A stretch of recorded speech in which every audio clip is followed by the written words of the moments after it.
Good evening, or I guess I should say good morning. It's Eric Arnold here in the secondary studio, back with you after a day off.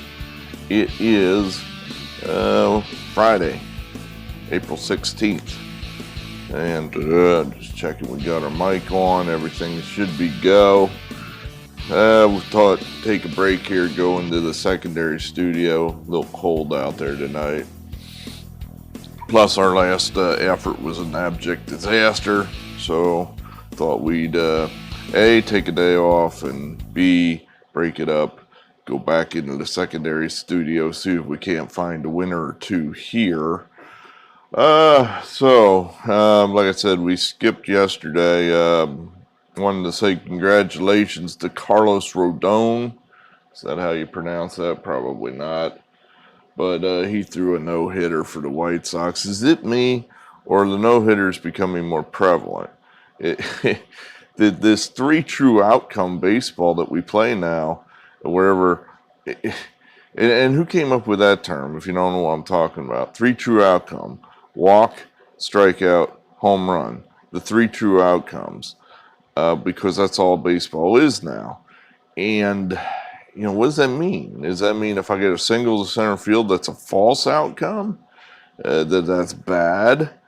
My brother and I were trying to think about, who are the Pete Roses of today? Where are the Tony Gwynns? Where's that guy that hits, it was Ichiro, the last of those guys? And he's been retired for 10 years.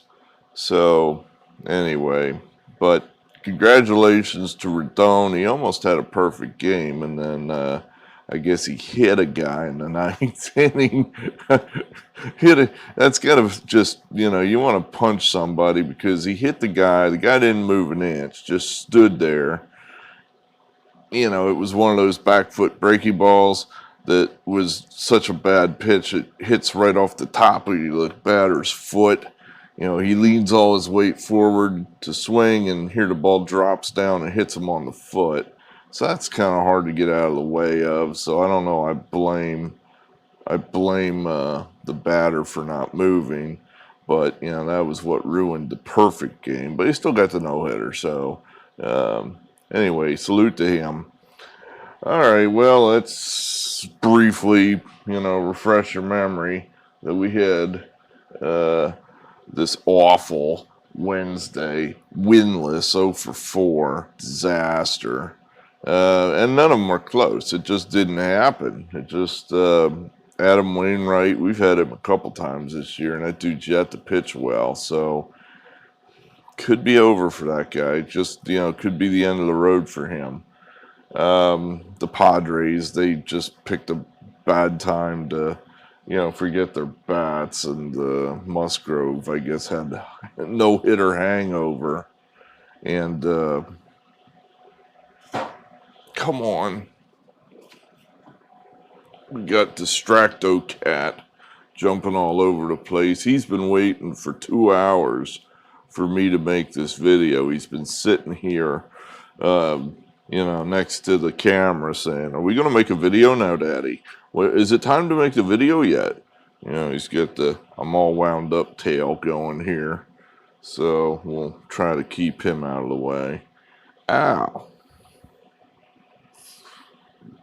That hurt. Let's see. Best thing that happened to us all day is the Orioles game was rained out. That was our best outcome all day. The Astros, they're fielding a AAA team now, I guess, because half their players have COVID, whatever. Are they actually sick? I don't even know. And then the Braves, they didn't happen for them yesterday, so disaster.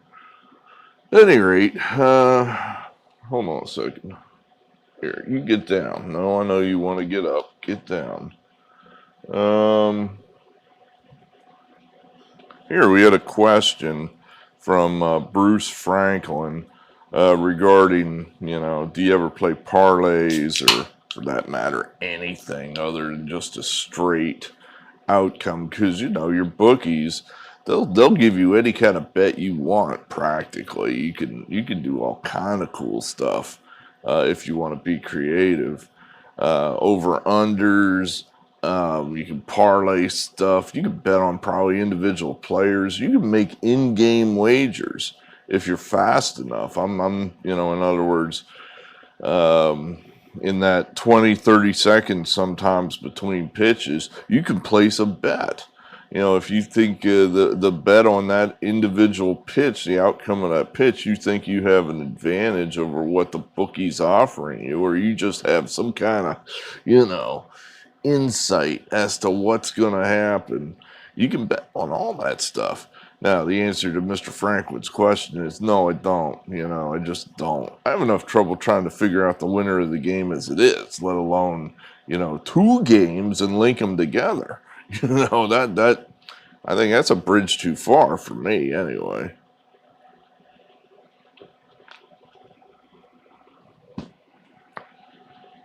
Well, let's see. Let's get to today's games. Where are we? I couldn't help myself on this first game. This is one where this is an action play. I'm almost certain this game's on MLB TV, so at 2:20, and so that'll be the only game going there, and it's the national game. So if I'm out and about and I'm sitting at a bar having a beer or two, this game's going to be on. So I want some action on it. I just have this horrible hunch that the Braves are the team here. The Braves had a nice big comeback win in the ninth inning where, they had the lead going into the ninth, blew it. Usually a team, when they blow, I'm the home team and I give up the lead in the top half of the inning, usually they just quit and go home then and lose and fail to hit in the bottom of the ninth and the game's over. But the Braves came back in their half of the ninth and won the game.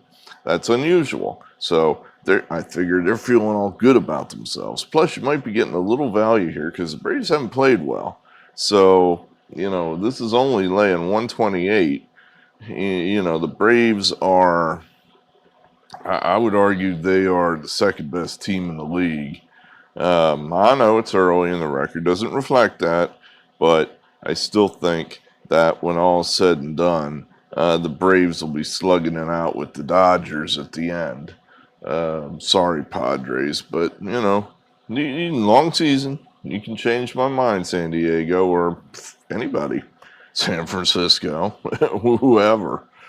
At any rate, so the Cubs, they're not playing well. They're not hitting at all. I mean, just not hitting at all. I checked the weather forecast. This game's going to be in the 40s. So nothing makes me want to hit more than a 40-degree day. I think one of our top subscribers, you sure? I got to get. The internet confuses me. Apparently, you sure about that is now Pittsburgh Louie. Is that? It's kind of like Mick Foley is now Mankind, or vice versa, or is Dude Love, or he has like 3 different names. So he's now Pittsburgh Louie, which is interesting because I thought this guy lived like in Hawaii or California or on the West Coast or something because he's up at all hours of the night just like I am. And here he lives in Pittsburgh. That's one of my favorite towns. I love Pittsburgh. I'm so cannot wait till this damn thing is over so I can go back down to Carson Street, go to, what's the name of that place? Piper's Pub. They've got some great breakfasts there on a Sunday. Oh, yeah. I digress. We were talking about, Pittsburgh Louie. Yeah, I forgot what the hell I was talking about. I got lost in my breakfast thought. What was I talking about?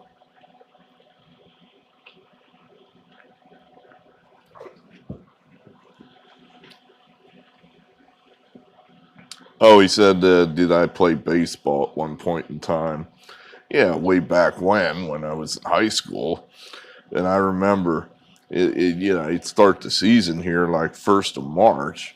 And 1st of March in Pennsylvania is it's cold. It's legitimately wintertime. It is not pleasant out, and it sucks. It really sucks when you're out there trying to hit in 30-degree weather. So yeah, I can't see the Cubs getting a whole lot of hits here. You know, hell, Acuna hits a couple over the fence. The Braves win 3-0. How's that sound? So we'll take the Braves. That's a hunch. That's a hunch. The model has nothing to do with this one. This is just a hunch. All right, next. Bad game tonight for the Nationals. Patrick Corbin, awful. Just terrible. Terrible effort by him. He should have gotten bailed out there, and it shouldn't have been that bad. But then he was gonna have to go back. In other words, he had the bases loaded. He had a tailor-made double play ground ball hit to Josh Harrison and screwed it up. And then the gates, floodgates opened. But even if they hadn't scored all those runs in the second inning, Corbin sucked. He was going to give up a shitload of runs anyway. So we're looking at Scherzer as the stopper. The one that goes out and says, "All right, let's get control of things here. We won a ring here not too long ago. We're good, so let's not have this fall apart." Scherzer pitches really, really well against the Diamondbacks. And if you're saying, "Well, so what?" Well, that's his old team. In other words, that's the team he came up with, and they traded him. I think that matters. In other words, every time he sees them, I think he just goes, "Those son of a bitches, they did not believe in me. They did not think I could do it." And I got traded I had to look this up. The Diamondbacks got back Edwin Jackson and Ian Kennedy. Yeah, right, exactly. Who? Good move, Diamondbacks. So we're going to take the run line to cheapen it up here. I'm going to say Scherzer's going to hold them down to 1 or 2 runs, and hopefully the Nationals find their bats. Yeah, they scored some runs tonight. They didn't just when they got down 10-4. It was kind of like, they scored 6 runs. So yeah, we'll see. Orioles Rangers is basically one team's playing well, the other team's not playing well. We'll take the Rangers. Plus, it's going to be Friday night down there, and they don't have. I don't think they have any restrictions in that Dallas stadium, that new stadium. They could have a pretty big crowd on hand, which I think might help. It's unusual. It may just the home team might just be, wow, they're here for us. This is great. Let's play well. So we're going to say the Rangers keep it going against the struggling Orioles. Blue Jays Royals. We're going to take the Blue Jays. All these are 1-star games. We're not really, we're coming to the good stuff. Matz is pitching well. We just kind of think this might be a good spot where the Blue Jays get a game in Kansas City. They're too good to get just swept out of Kansas City. They're going to get a game. And we figure this one might as well be it. The Pirates, we're just taking a guess that they're going to steal one here. They're playing surprisingly better than at least I thought. I would wait to play this one.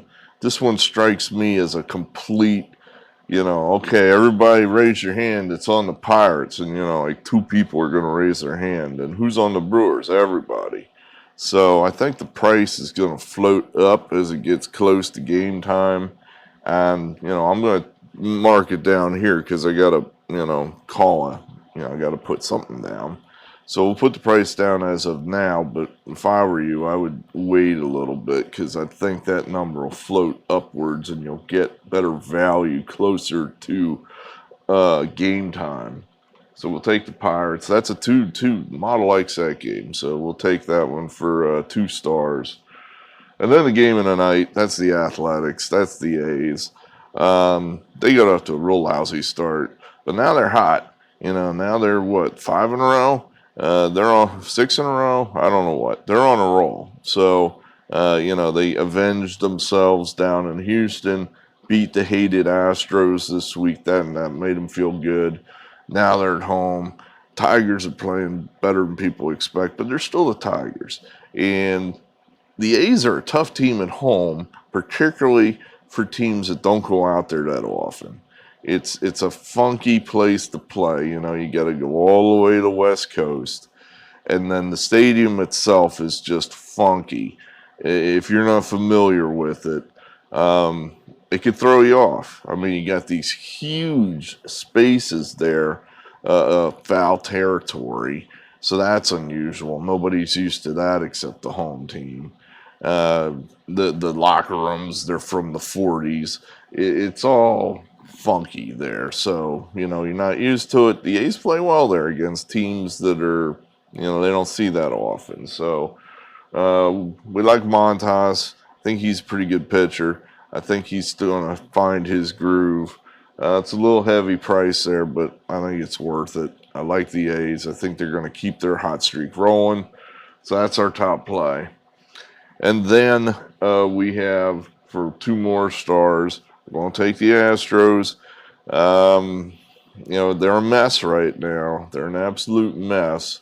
But one thing they like to do is beat the Mariners. They beat them all the time. That's a team they play well against. So they're going up to Seattle. I'm hoping that resets the Astros a little bit. Just gives them something else. They were in a rut at home. Things are not going well. Now maybe they get a break. They get on an airplane. Okay, let's get something going here on the road. They have talent in that lineup. It's not like they have guys that, have no ability. There are some guys in that lineup that could do the job. Kyle Tucker, he's getting regular bats. That's a guy that should be taking care of business. Correa's still in the lineup. Gurriel. There's still some talent in that lineup. The bullpen had a good outing last time out. The starters sucked. That's where they lost the game. But the bullpen threw like 6 scoreless innings. So, I'm thinking the bullpen, they're feeling good about themselves. This might be a good spot here for the Mariners to come back. They're maybe just out over their skis a little bit now. They're winning maybe more games than they should, and I think this might be a spot where the Astros can go in there and smack them once and set the world back the way it normally would be. All right, so that's all we got. I don't know what else is going on. I guess we're heading into the weekend. So there you have that. Well, hit the like button if you're new. Hey, go crazy. Subscribe. We'll be here all summer. Baseball season's a long season. But, we like it. We like it. We like baseball. So, some people, I think Mr. Franklin said that he just uses it to mark time until football season. Well, a lot of people do that, but I've always been a baseball fan. So, thanks, and we'll see you later.